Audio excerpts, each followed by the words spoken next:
Bonjour et bienvenue dans Libre Entreprise, votre rendez-vous économique hebdomadaire. Exporter, s'ouvrir à de nouveaux marchés, voilà ce qui ressemble à l'Eldorado pour un chef d'entreprise. Moya, notre jeune designer de mode, décide aujourd'hui de savoir comment faire. Et comme vous allez le constater, l'export est peut-être à sa portée. Pour Moya, conquérir le marché local est une chose, mais elle aimerait aller plus loin dans sa démarche. J'aimerais exporter mes produits, donc je viens voir Lovina du service export qui va m'expliquer comment ça se passe.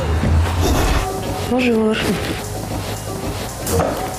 Je viens te voir parce que j'ai un projet de création d'entreprise et dans l'optique où ça marcherait bien, voire plus que bien, de savoir comment ça se passe pour exporter les produits après. D'accord.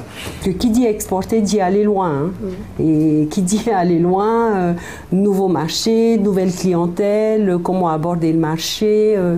Donc tout ça, il y a une réflexion à faire au niveau de cette démarche à l'export. Qu'est-ce que tu as comme produit ? Alors ça serait vêtements et accessoires, designés local mais fabriqués à l'étranger. Ok. Est-ce que tu as pensé à une destination précise où tu veux prospecter ? Par exemple l'Australie. Les choses se compliquent quand on parle d'export, car il y a une législation propre à chaque pays, mais aussi des contraintes liées au marché.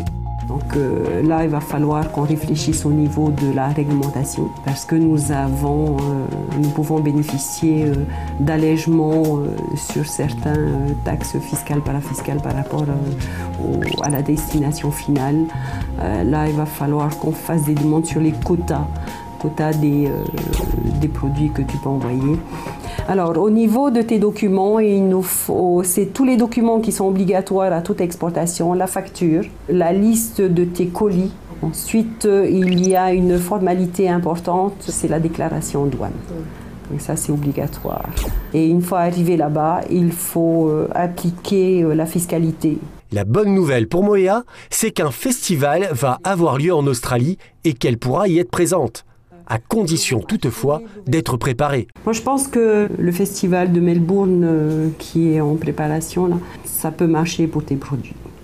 Et c'est quoi exactement ce festival ? Alors, c'est un festival polynésien qui va se passer à Melbourne. Si Moya s'intéresse à l'export, elle vise aussi et surtout le marché sur la toile. Au cas où je déciderais de vendre mes produits sur Internet, comment ça se passerait ? Alors, à ce niveau-là, c'est une vente directe, libre. Nous, on n'intervient pas dans ce domaine. Donc, c'est nous on exporte par colis postal ou quoi ? Ok. Merci beaucoup d'avoir répondu à mes questions. Moi, je pense que c'est un bon produit et il y a un marché à prendre à l'extérieur. On verra selon l'évolution de mon projet, mais si ça marche bien ici, il n'y a pas de raison que ça ne marche pas ailleurs. Sachez qu'avant d'exporter, il faut absolument étudier le marché, déterminer le besoin de la cible et surtout l'image qui est attachée à la provenance du produit. Dans un prochain numéro, nous verrons comment utiliser Internet pour faire de la vente à l'export. Mais d'ici là, je vous souhaite une excellente semaine dans la libre entreprise.